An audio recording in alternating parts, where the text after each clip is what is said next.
Ciao, I'm Kate Portanova, your host, Italy Experience Guide, and lifelong lover of all things Florence. This podcast is your ticket to discovering the authentic side of Florence and Italy, one story, one dish, and one piazza at a time. Whether you're dreaming of sipping espresso in a bustling cafe, wandering cobblestone streets filled with history, or connecting with locals to experience La Vera Italia, you're in the right place.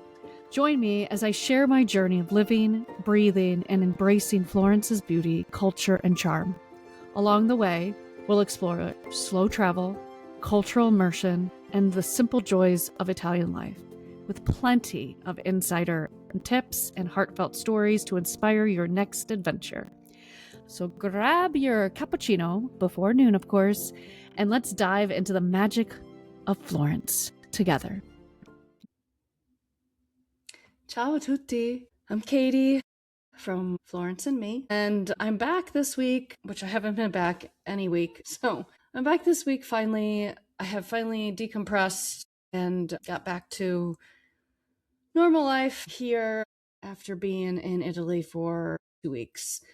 We went to this small town thinking actually we didn't know what to think about what it could give us and what could it bring to us. But something really amazing happened when we were there. We felt something that we haven't felt in a long time, and something really shifted in both me and Stefano. So if you haven't been catching up with what I've been doing, I'll explain as I go through. Where did we go? We went to this town called Radicondoli. It is a small town about 40 minutes south of Siena and about a short hour from Florence south. So we went there for 2 weeks. We rented an apartment, and we were trying to see if this was our next forever home, because we are considering moving back to Italy within the next 2 years. Now, we chose this place, funnily enough, my aunt actually sent me an article from, I think it was CNN Travel or something like that. And because of all the chaos and anguish and fear that we're dealing with in the United States, she's like, Katie, I think you should move here. I think this is where you should move. And I'm like, really? Never heard of it. And it's funny because I thought, Tuscany is big, but I didn't think I didn't know it. Like, how could I not know a town in Tuscany? Of course, there's many towns in Tuscany. So the article stated, there's all these benefits of moving here financially, helping out with if you're starting a business, utility wise, there's a lot of benefits with that. And the mayor of this town, who we spoke with last November, has put out this initiative to bring people back to Radicondoli because it's still a vibrant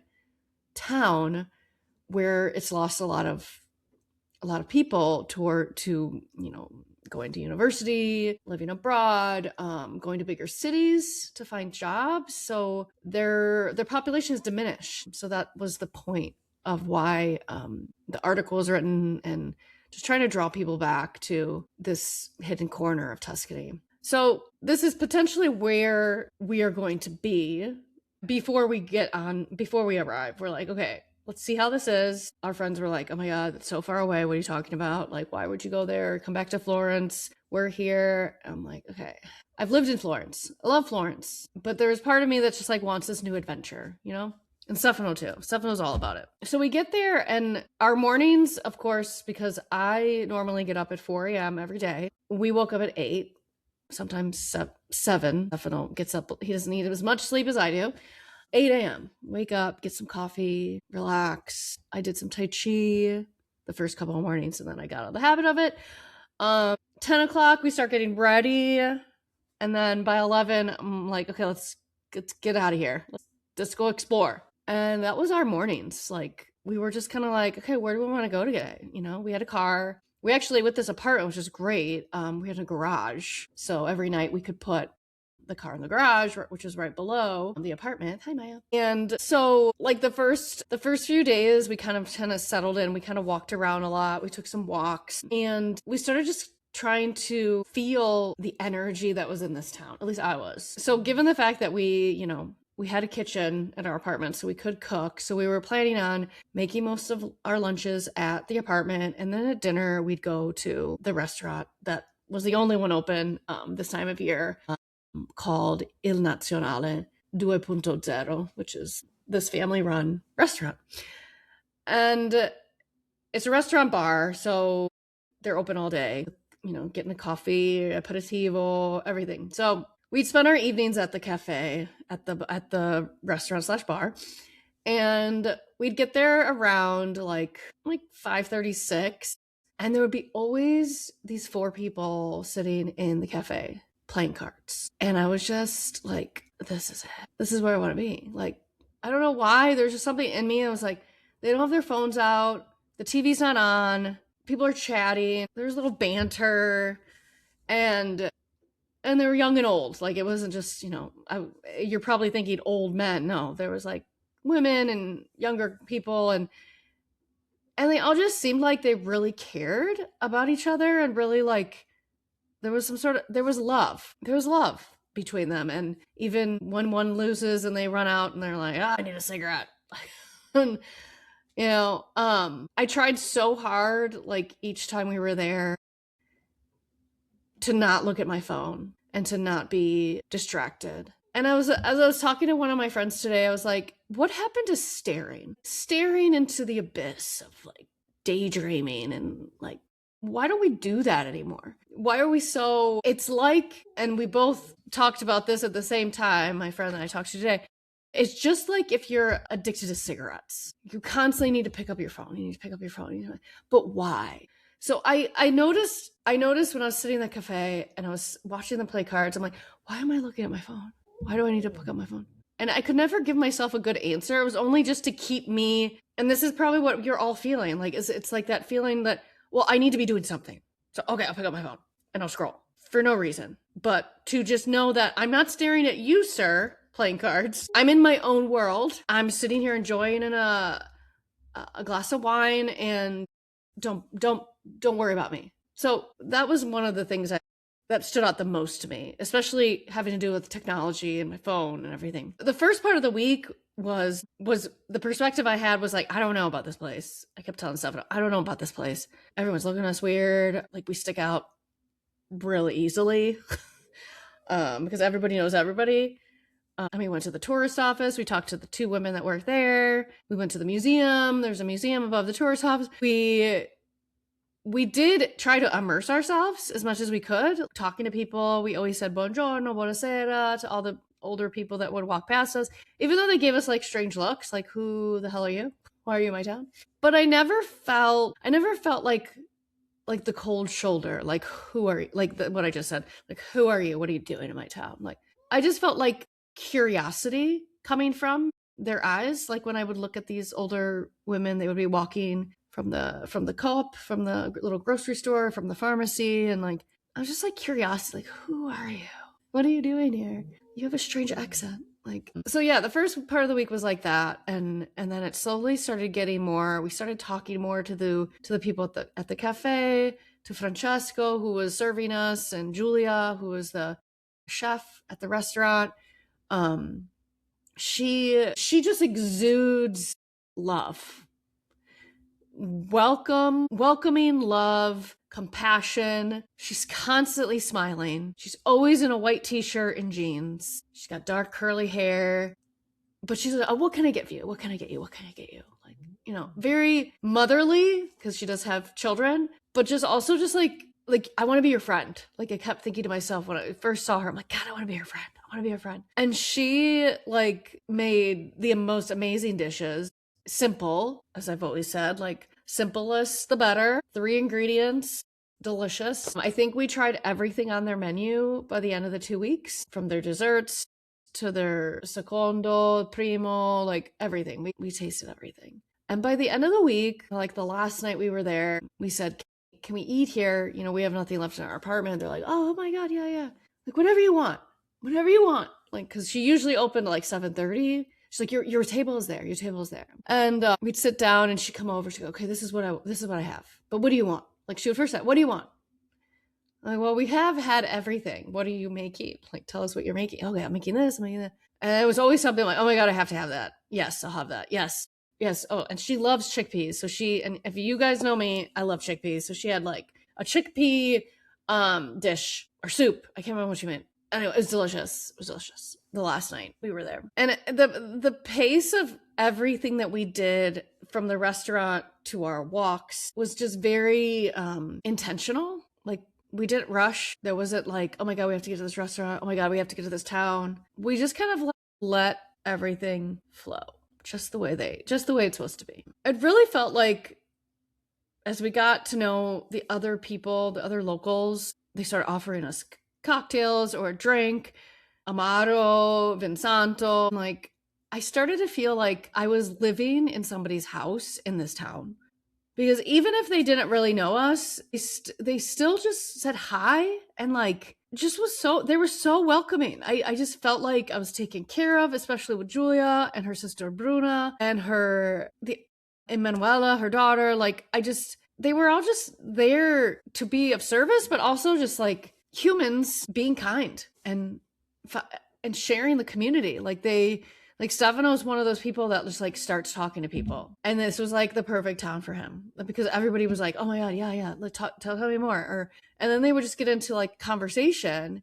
I was a little bit more reserved because I'm like, I don't really know if they can understand me because I get nervous. But towards the end of the week, they were just, I mean, it's just everything just kind of like funneled into this beautiful thing that I just can only describe as love and only describe as like community. And like, I just haven't felt like this in a really long time. Like, I think the last time I felt something similar to this was like when I first moved to Florence and I felt this pull. Like, even though many people think Florence is a big town, but it really isn't. But when I first got there, I'm like, oh my God, it's a big town. But then when I got to know it and I knew all the streets and everyone I was meeting, I felt everything was interconnected. Like there was this like subway map of like people I've met. Oh, I know her. Yeah, I know him. Yeah. Oh, they're dating. Okay. Well, and I felt that kind of feeling in this town, given the fact that yes, Raricondo is a small town, very small, not like Florence, but I still felt that pull. I felt that pull again. Like, Katie, you belong here. I kept hearing, Katie, you belong here. Katie, you need to live here. You need to move here. I kept getting this feeling every time I walked through these streets and these beautiful views and like everybody we met, I just kept giving myself like an internal hug. Like, Katie, you're doing it. This is it. This is where you want to go. You don't want to be here anymore. You haven't wanted to be in the States for a very long time. Thanks to Stefano. I always say, thank you. You're the reason why we're back here, but it's for a reason. I mean, we came back for a reason. I won't get into that. But the thing that like stood out the most for me, like I already mentioned, like it was awkward at first because you're going into a new town and you're kind of like spying. You're like, should I be will I want to live in this town? Should I say anything to anybody? Should I just act like a tourist and just say, screw it? Like, I'll just be myself and not. But then it started like, I kept feeling I wanted to be a part of it. Like they would be talking about something that's coming up, a festival or something. I'm like, oh my God, I want to be a part of that. And then like one of the last weekend we were there, they were talking about a soccer game that was happening that day. It was Sunday and it was Festa della Donna. And Julia's like, you guys should go. It's just down there. You can just walk. Yeah, you could totally go with those guys. Yeah. Because it was like her son and some other people from the bar. They were talking about it beforehand. They got a coffee and they're like, oh, we're on the game. And Julia's like, you guys should go. Okay. And then we started walking down.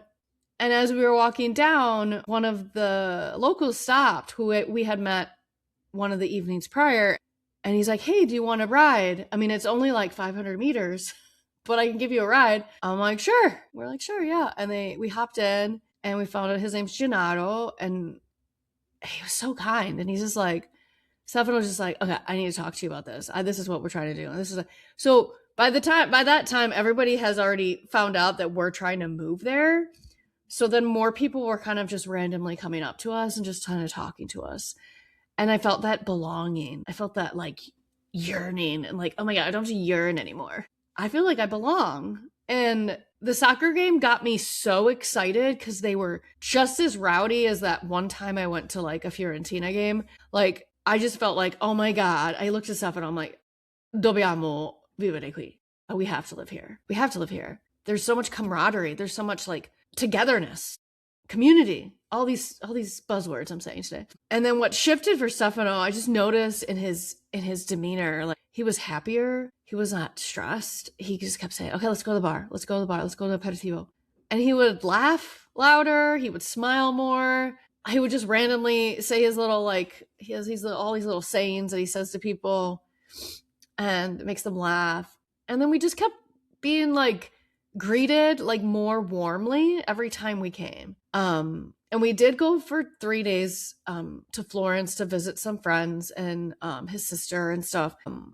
And then when we came back, they're like, we walked into the bar that night. It was on Festa della Donna. Oh, that afternoon, because we needed lunch because we have any food left. And they're like, come state? Oh, bentornati. Like, welcome back. We missed you guys. Like, I was just like, oh my God, I love this. I love this feeling. I love just, they don't even know us. Like, they really don't. We could be like weirdos. I mean, good weirdos, right? But it was just so powerful. It was just like, I almost cried like when we left. The day we left, we came back and had a coffee, and they all hugged us, all the sisters, because there's the sisters that own this restaurant. But this trip gave us something that we were missing, like from our life that's here, which is work, sometimes have fun, work. Like, it was community, it was togetherness, it was conversation, compassion, a lot of kindness, and hope that, you know, this world's going to get better because you're around people that actually care and actually, you know, want to be around you and have this community. I mean, it's a lot. I haven't talked about this out loud at all. I talked about it with my friends a little bit, but it's different when I'm like trying to like think of the right words. So this brings me back to like how people travel. Like, normally people travel, like, at least in Italy and actually everywhere. Like, we always hit like big towns. We do it in like 5-10 days, and then we're home, and we rush through things so much that, you know, you don't remember what you took a picture of, or you kind of you want to remember where you ate that meal that was so good. And then there's also something that people miss out even more than anything is connection with people, connection with culture. And this is why I created Truly Italy, because I wanted people to connect to people, not to a place, not to a landmark, not to a painting, but to people, and learn from people that you would have not necessarily learned from, because you can't find these people willy-nilly on the internet. You know, as much as like internet recommendations are great if you want that type of advice, but when you come with me and do a trip with me, it's not about that. It's about the people. It's about the experience, and it's about how can I take this experience or this feeling and bring it back into my daily life, honestly. And how can I take this recipe that I learned? How can I teach it to my grandkids? Or how can I be more present with my pet? I don't know. Just like little things like that. And what people are actually searching for when they're on Facebook or they're on the internet, looking up TripAdvisor, they're not looking for just a place. They're looking for a feeling. They want a feeling when they're in a place. And so Truly Italy was created because I wanted to help people experience a different part of Italy, not just the tourist part. Because the tourist part is one and done. You do it once and that's it, right? If you want something to linger and like stay in your memory, and something that you think at your end, like your last days of your life, and you're like, oh my God, it was so great that I got to make that pasta with Gianluca. Oh my God, it was such an amazing, you know, those are what make like the experience better. And also it just stays with you longer, I think. Anyway, that was our 2 weeks. And we are planning on moving to this town. It will be different because we have a lot more stuff and 3 babies, 3 kitties, but we will be more, at least I will be more intentional on what happened, how it happens. If this type of Italy speaks to you, like what I'm talking about, more intention, more connection, more feeling, I'd love for you to follow along to see how this unfolds, because I'm very curious how this is going to unfold. If you'd like to follow along, not just with my podcast, I'm going to start consistently try to write on my blog on trulyitaly.tours, and also have an email list. I'll put that in my notes if you want to learn about what's coming up. because I do have ideas. I'm not going to tell you yet, but I do have ideas for what to do in this new beautiful town. I think that's it. I don't think I have anything else. No, all my notes. Allora, buongiorno, buonasera, buonanotte, wherever you are. And I'll see you, ciao, on the next podcast. A presto. Ciao, ciao. Thank you for joining me on this journey through the heart of Florence and beyond. I hope today's episode has inspired you to slow down, embrace authentic travel, and connect with the beauty of Italian culture. If you loved what you heard, don't forget to subscribe, leave a review, and share the magic of Florence and me with your fellow travelers. Until next time, remember, the best way to travel is slowly. Ciao for now. See you in the next episode.